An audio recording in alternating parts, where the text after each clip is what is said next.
सह नो भुनक्तु सह वीर्यं करवावहै तेजस्विनावधीतमस्तु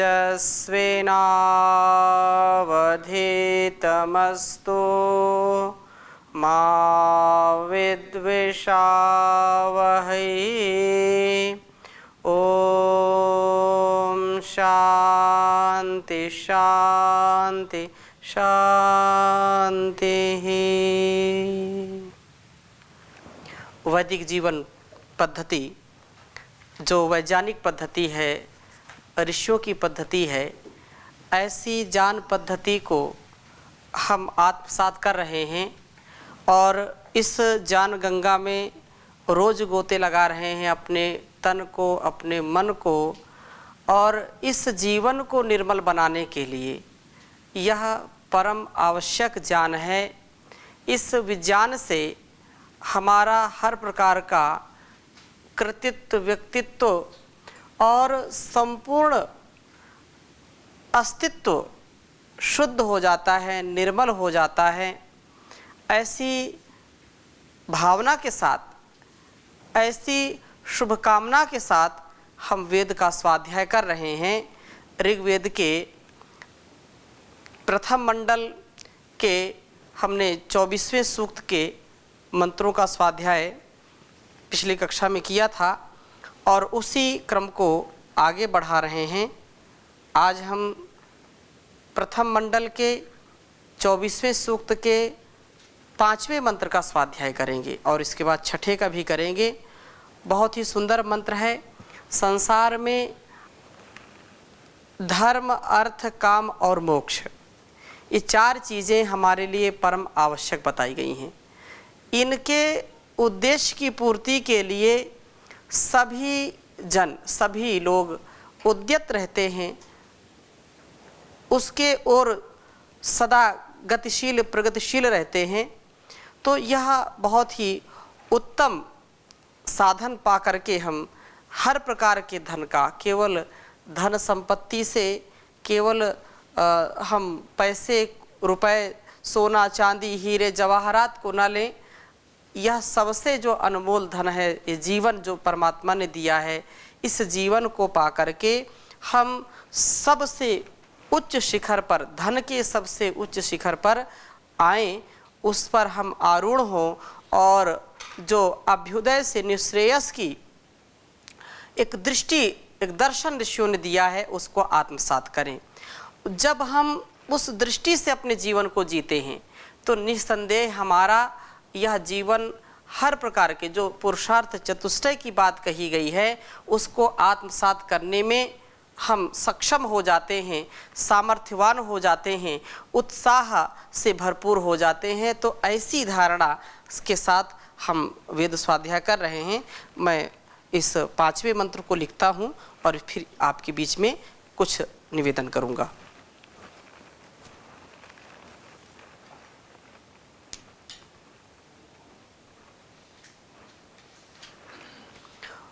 ओम भग भक्तस्य, ओम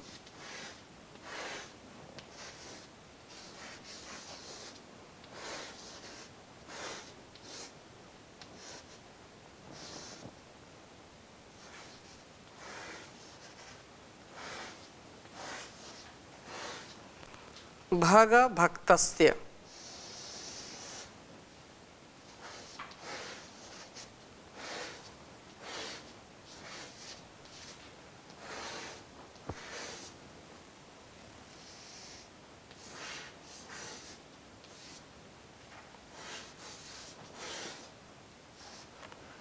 भग भक्तस्य ते वयम उदशेम, उदशेम ते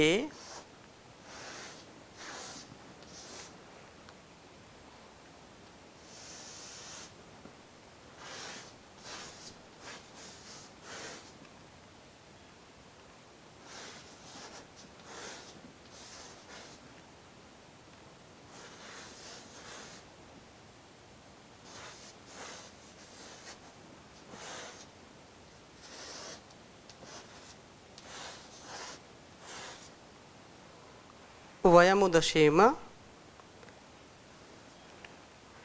तवावसा।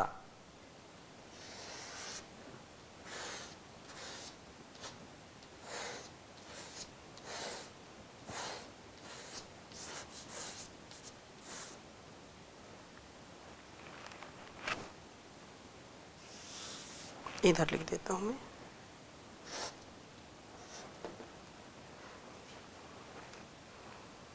तवावसा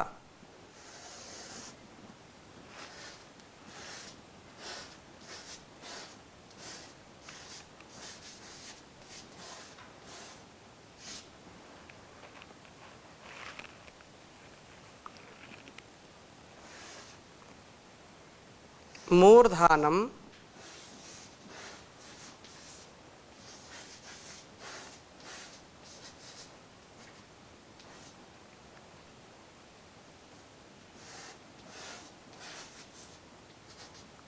मूर्धानम राया आरभे।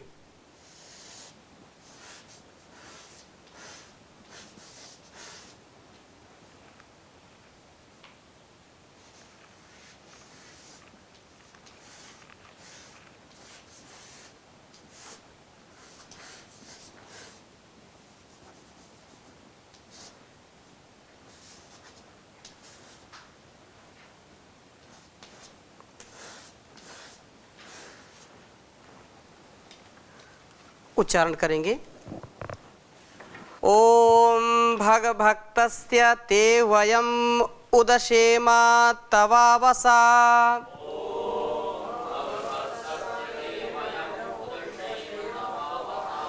मूर्धानं राय आरभे। ओम भगभक्तस्य ते वयम उदशेम तवावसा।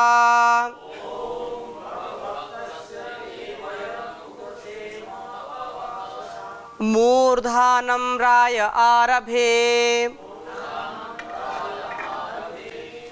बहुत ही प्रेरणादायक यह मंत्र है और आप प्रत्येक दिन ईश्वर स्तुति प्रार्थना उपासना के मंत्रों में रोज बोलते हैं कि वयम श्याम पतयो रयिणाम, कि हम धन और ऐश्वर्यों के स्वामी होवें। हमारा जीवन कभी भी बिल्कुल लाचार और बिल्कुल निरीह, बिल्कुल दया का पात्र वाला ना हो। अर्थात ये ऋषियों की परंपरा रही है कि कभी भी हम कृपण बन करके, कंजूस बन करके या कभी निर्धन बन करके नहीं रहे हैं। भारत यह जो राष्ट्र है हमारा है, आर्यवर्त जो राष्ट्र है, सदा से धनी रहा है, ज्ञान का धनी रहा है, विज्ञान का धनी रहा है, हर प्रकार से ऐश्वर्य का धनी रहा। किसी भी प्रकार की न्यूनता भारतवर्ष में कभी भी नहीं रही है। कितने बार, सैकड़ों बार आक्रमण लोगों ने किए। यह पुरुषार्थ का, यह परमार्थ का, सदाचार का, परोपकार का सदा प्रचार करने वाला राष्ट्र रहा है, ज्ञान का प्रचार करने वाला राष्ट्र रहा है। इसलिए यहाँ पर वेद मंत्र हमको उपदेश दे रहा है, हमको आगे बढ़ने की जो है शक्ति प्रदान कर रहा है और प्रार्थना हम करें उस परमात्मा से कि हमको हर प्रकार से ऐश्वर्यशाली बनाए। और भग भक्तस्य ते वयम उद क्षेमा, ये कहा कि वयम उद अक्षेमा, हे सविता संपूर्ण जगत को उत्पन्न करने वाले प्रभु, भग भक्त से धनों का विभाग करने वाले, धन का विभाग उसके गुण कर्म स्वभाव से होता है, उसके जितना कर्म के अनुसार फल उसको मिलता है उतना उसको मिलेगा। इसमें किसी भी प्रकार से परमात्मा के यहाँ कोई पक्षपात नहीं है। वह दयालु है, न्यायकारी है, सर्वज्ञ है, सर्वव्यापक है, सर्व अंतर्यामी है, अंदर बाहर की सब की वह जानता है। इसलिए उस परमात्मा से हम प्रार्थना करें कि हे सविता संपूर्ण जगत को उत्पन्न करने वाले प्रभु, धन ऐश्वर्यों के विभाग करने वाले हे स्वामी, ते आपका वयम हम उद अशेमा उत्कर्षण व्यापन करें, अर्थात हम इन धनों में आसक्त होने से ऊपर उठ करके आपके उपासक बने। हम धन और ऐश्वर्यों के भी स्वामी बने, तथा यह एक बात कही है कि धन ऐश्वर्य तो हो लेकिन उसमें आसक्ति नहीं होनी चाहिए। बड़े बड़े राजा महाराजा सम्राट चक्रवर्ती जो राज्य किया करते थे, उन्होंने भी जब अपने उस जीवन के पड़ाव में उसको छोड़ करके जो वर्ण आश्रम धर्म व्यवस्था है उसको स्वीकार करके जीवन को सबके लिए लगाया है, आसक्ति को छोड़ दिया। इसलिए इस संसार में हम कुछ भी लेकर के नहीं जा सकते हैं, जो कुछ भी मिला है उसी से मिला है और उसी से प्रार्थना करें। संसार में कोई ये या तो ऐसा बिल्कुल लोग सोच लेते हैं कि कुछ भी ये सब कुछ माया है, इस क्या करना, इससे क्या करना, इससे क्या करना, और ऐसा कह करके अपने कर्तव्यों की इतिश्री कर लेते हैं, उसको बिल्कुल छोड़ देते हैं और बोलते हैं कर्म तो बंधन का कारण बन जाता है। तो वो पुरुषार्थ भी नहीं करते हैं और अपने जीवन को आलसी और प्रमादी बना लेते हैं। आलस्य और प्रमाद को कभी भी हमको प्रश्रय नहीं देना चाहिए, क्योंकि आलस्य ही मनुष्याणाम शरीरस्थो महारिपु। इस शरीर में स्थित सबसे बड़ा शत्रु है समाज का और व्यक्ति का। यदि आलस्य को हम छोड़ दें तो हमारा शरीर कल्याणकारी हो जाएगा, हमारा परिवार कल्याणकारी हो जाएगा, समाज का कल्याण होगा, राष्ट्र का कल्याण होगा और अंत में विश्व का कल्याण होगा। इसलिए समाज की सबसे ज़्यादा यदि कोई हानि करने वाला है तो जो ज्ञान विज्ञान से भरपूर व्यक्ति है और फिर भी उसका सदुपयोग नहीं करता, आलस से प्रमाद करता है, उसको किसी कार्य में महारत सिद्ध होती है फिर भी उसको वह छोड़ देता है। आलस्य, कौन करे इसको, क्या करना, सब कुछ तो यहीं रह जाएगा। ऐसा विचार करके यदि व्यक्ति रहेगा तो संसार का और इस जो है शरीर का, इस जीवन का कभी कल्याण नहीं हो सकता है। अब ये कोई विचार करे कि भोजन क्या करना, ये तो बिल्कुल नश्वर है, ये तो माया है, तो कोई ऐसा रह नहीं सकता। भोजन तो चाहिए, जल अन्न औषधि तो चाहिए ही चाहिए, लेकिन इन सभी प्रकार के धनों का हम सदुपयोग करें और उस परमात्मा से कभी भी अलग ना हो। धन के शिखर पर हो जाएं, सबसे ज़्यादा हम धनवान हो जाएं, सबसे ज़्यादा बलवान हो जाएं, बुद्धिमान हो जाएं, शक्तिमान हो जाएं, फिर भी हमारे अंदर कभी अभिमान नहीं आना चाहिए। हर प्रकार की संपन्नता हो, विपन्नता नहीं आनी चाहिए। संपन्नता होने पर परमात्मा से विमुखता नहीं आनी चाहिए। हम परमात्मा की ओर सदा अग्रसर होते रहें, इस वेद मंत्र का यह आशय है कि धन ऐश्वर्यों के स्वामी हो, लेकिन सबसे बड़ा जो स्वामी है उसको हम कभी भी भूलें नहीं, उसके प्रति सदा हमारी भक्ति, हमारी कृतज्ञता बनी रहे। हे प्रभो, तब अवसा, तवावसा यहाँ पर कहा है, तब अवसा, आपके रक्षण से ही तो मैं रायः धन ऐश्वर्यों का मूर्धानम शिखर को आरभे प्राप्त करता हूँ, धन पर आरूढ़ होता हूँ और धन पर आरूढ़ होकर के अपने जीवन यात्रा को सुंदर और पूर्ण करता हूँ। धन का पति बन करके लक्ष्मीपति विष्णु के समान बनने वाला होता हूँ। आपके रक्षण से ही सारे जो है मेरी सब प्रकार से रक्षा होती है। आपके रक्षण वाले स्वभाव से मैं पतित होने से बचता हूँ। मैं अपने जीवन और इस जगत को पतित होने से बचाने वाला बनता हूँ। इसलिए हे परमपिता परमेश्वर, आप मुझ पर जो है इस प्रकार से आरूढ़ होइए, इस प्रकार से मेरे जीवन का कल्याण करिए। जैसे एक छोटा सा शिशु अपने माँ की गोद में आकर के संपूर्ण चिंताओं से मुक्त हो जाता है, संपूर्ण भयों से मुक्त हो जाता है, ऐसे ही ये परमपिता परमेश्वर आप अपनी गोद में मुझको ले लीजिए और मेरे ऊपर आकर के आरूढ़ हो जाइए। तात्पर्य क्या है कि मेरी जो अंतिम इच्छा हो, मेरा जो अंतिम गंतव्य हो, वो आप ही होई। आप ही के लिए मैं सबसे ज़्यादा पुरुषार्थ करूं। आप मेरे तन मन में, रोम रोम में बस जाइए आप, क्योंकि मेरे मन में ओम, मेरे तन में ओम, रोम रोम में ओम रे, ओम सुमिर ले ध्यान लगा के छोड़ जगत के काम रे। ऐसा जो ओम का नाम है, जो ईश्वर का नाम है, राम कहें, कृष्ण कहें, जो महापुरुषों का जीवन है, उसको हम आत्मसात करने वाले बने, वो मेरे रोम रोम में बस जाएं। इस प्रकार से यहाँ पर एक भक्त कहता है कि आप मेरे जीवन के उद्धारक बन जाइए हे लक्ष्मीपति, क्योंकि लक्ष्मीपति वही हो सकता है जो अपने जीवन को विशालता में जीता है, जो संपूर्ण व्यवस्थाओं में व्याप्त है, अपने जीवन को लगाने वाला। हम भी पिछले हमने मंत्रों को पढ़ा था कि हम विष्णुर्भूत्वा यजेद विष्णु, अर्थात देवो भूत्वा यजेद देवम, विष्णु बन करके विष्णु की उपासना करें तो मेरा जान अभिमान का रूप न ले ले, मेरा धन और मेरा ऐश्वर्य अंधकार की ओर न ले जाने वाला बने। क्योंकि लोग कहते हैं कि जो है लक्ष्मी का वाहन क्या है? उल्लू। लक्ष्मी का वाहन उल्लू है, और व्यक्ति के पास जब धन ऐश्वर्य आ जाता है तो बिल्कुल वो उल्लू हो जाता है। तो ये हम इससे बचें, ये प्रार्थना यहाँ पर है कि व्यक्ति को फिर धन आता है तो धन के अहंकार में वो इतना डूब जाता है कि वो समझता है कि सब कुछ मैं ही कर रहा हूँ और धन से मैं सब कुछ पा सकता हूँ। ये बिल्कुल भी सत्य नहीं है।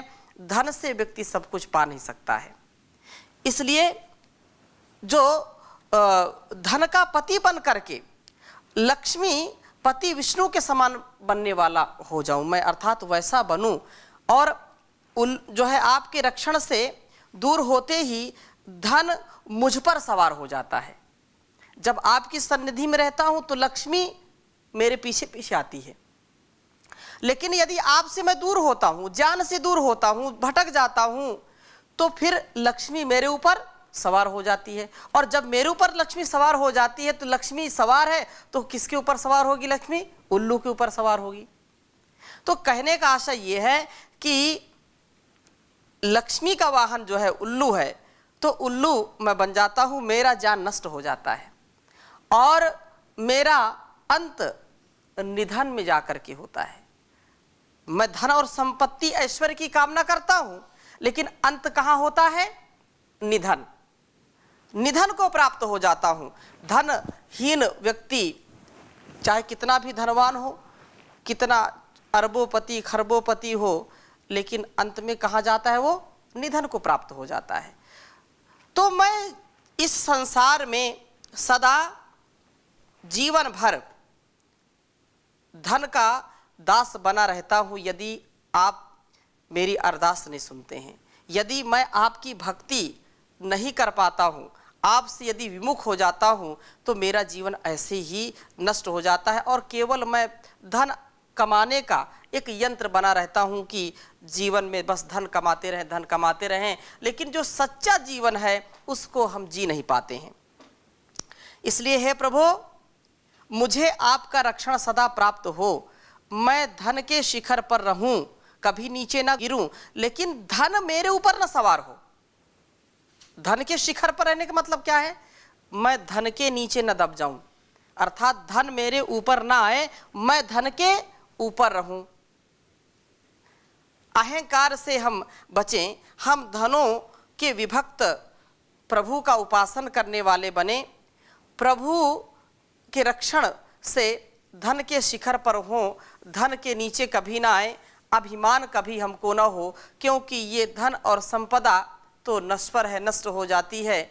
जिस दौलत पर तुझे है भरोसा, जाने कब तुझे दे जाए धोखा, ये तो लुट जाए सरेआम रे, ये तो लुट जाए सरेआम रे। प्राणी रट ले हरि का नाम रे प्राणी, रट ले हरि का नाम।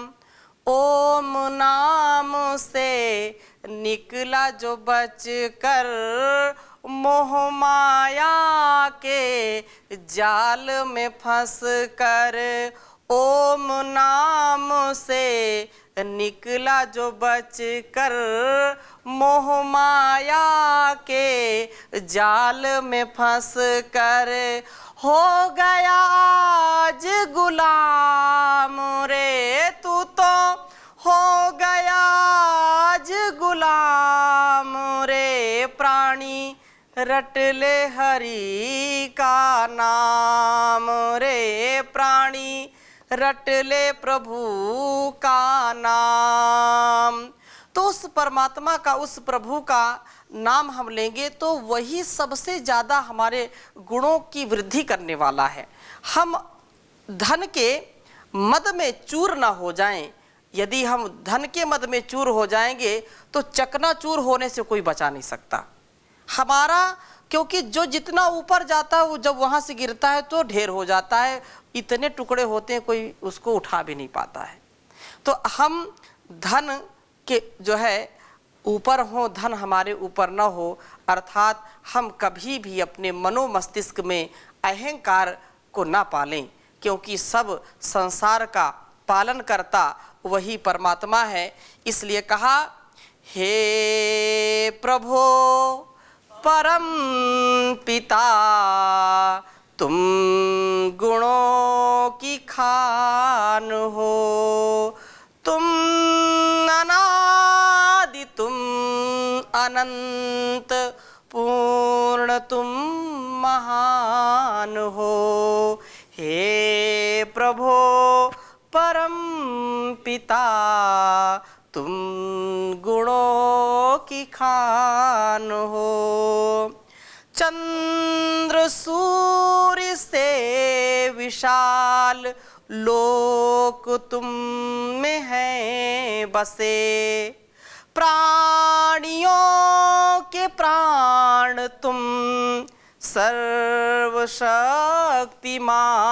हो, तुम अनादि तुम अनंत पूर्ण तुम महान हो। हे प्रभो परम पिता तुम गुणों की खान हो। कौन ऐसा कर्म है जो छिपाया जा सके, कौन ऐसा कर्म है जो छिपाया जा सके, सब जगह सदैव जब आप विद्यमान हो। हे प्रभु परम पिता तुम गुणों की खान हो, नित्य भोजनादि से प्राणियों को पालते, नित्य भोजनादि से प्राणियों को पालते, तुम विधाता दाता तुम दया निधान हो, तुम अनादि तुम अनंत पूर्ण तुम महान हो। हे प्रभु परम पिता तुम गुणों की खान हो, ढूंढता तुम्हें प्रकाश क्यों गया प्रयाग में, वो हृदय में पाएगा जिसको सच्चा ज्ञान है। हे प्रभु परम पिता, तुम गुणों की खान हो। तुम अनादि, तुम अनंत, तुम ही पूर्ण महान हो। तुम ही पूर्ण महान हो। तुम ही पूर्ण महान हो। तो संसार में कितना भी हम धनवान बन जाएं, कितना ही बुद्धिमान बन जाए, बलवान बन जाए, शक्तिमान बन जाए, प्रज्ञावान बन जाए, धीमान बन जाए, लेकिन उस परमात्मा की शक्ति के आगे हम कभी भी उससे ऊपर नहीं हो सकते हैं। हम सबसे ऊपर अपने उस आराध्य देव को माने, सबसे ज़्यादा उसको पूजनीय माने, सबसे ज़्यादा वर्णीय माने। वही परमात्मा सबकी सदगति है, वही परमात्मा सबकी सन्मति है, वही परमात्मा सबकी अंतिम गति है। इसलिए हम जीवन में कभी दुर्गति को नहीं देखना चाहें, नहीं उसको जो है पाना चाहें, तो उसके लिए हमको परमात्मा की शरणागति मिलनी चाहिए और उसके लिए हमको पुरुषार्थ करना है। हम इस वेद मंत्र को आत्मसात करें और इसमें जो बात कही है कि हम हर प्रकार से धन ऐश्वर्यों के स्वामी हों, धन के विभक्त प्रभु का उपासन करें, क्योंकि वो विभक्त विभाजन करने वाला है। कितना भी कोई गुणवान हो, वो अगर वो गुणवान है तो धनवान नहीं होगा, धनवान है तो गुणवान नहीं होगा, गुणवान है तो बलवान नहीं होगा। ये विभाग करता है वो। आप देख सकते हैं, हाँ, कोई अपवाद में हजारों लाखों लोगों में कोई ऐसा व्यक्ति बिरला होता है जो बुद्धिमान भी है, धनवान भी है, प्रज्ञावान भी है, हर प्रकार से वो महान है। तो ऐसा महान व्यक्तित्व उस परमात्मा की भक्ति के बिना नहीं हो सकता है। जैसे परम पूज्य श्री स्वामी जी महाराज हैं, आचार्य श्री जी महाराज हैं, और ऐसे महापुरुष कितने हुए हैं जो हर प्रकार से उन्नत थे, अपने जीवन को बनाने वाले थे और संसार को अच्छा चलाने वाले थे। अभी वर्तमान में हमारे जो समर्थ गुरुजन हैं उनको हम पाकर के धन्य हैं। ऐसा ही हमारा जीवन हो कि हर प्रकार से हम उन्नत बने, लेकिन उस उन्नति को कभी भी हम अपना अहंकार वाला ना बनाएं, उन्नति को अहंकार से युक्त ना करें, इससे अवनति होती है। हम यदि उन्नति चाहते हैं तो हम परमात्मा का जो है सदैव गुणगान करें, उनका जो है ध्यान करें, उनकी उपासना करें। इन्हीं शुभ संकल्पों के साथ आज की कक्षा को यहीं पर विराम देते हैं। शेष चर्चा अगली कक्षा में करेंगे नए मंत्रों के साथ। ओम शांति शांति शांति।